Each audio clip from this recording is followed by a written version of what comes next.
yaxşı peşəkar, nə bilim, müəllim də olsam, həkim də olsam, mühəndis də olsam, kim oluramsa olum, amma mən sən istəyən olmaq istəyirəm. Bunda təkamül var.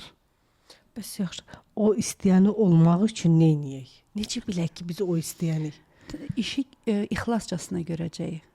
Xaliscəsinə görəcəyik və ora heç bir qatqı qatmayacağıq. Nə özümüzdən, nə nəfsimizdən, nə insanlardan, onların baxışları, onlar mənim haqqımda nə düşünəcək, mənim haqqımda nə deyəcək, yox.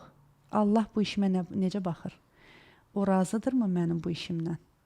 Bunu əgərlər bacara bilsək, istənilən sferada biz uğur qazana bilərik.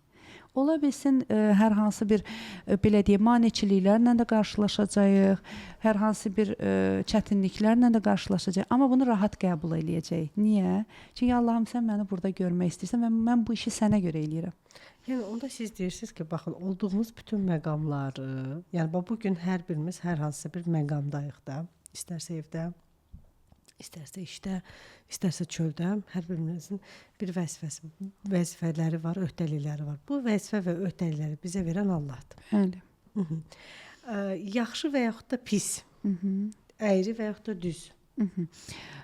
Orada bir dənə nüans var. Düzdür, Allah verir, amma insan özü də bunun içində iş görür.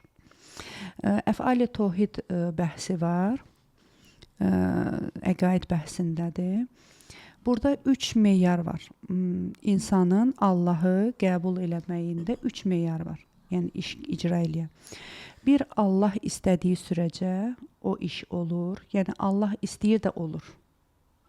Allah istədiyini hidayət eləyir. 2, Peyğəmbərlər vasitəçidirlər ki, biz hidayət olaq. Bunlar ayələrdir.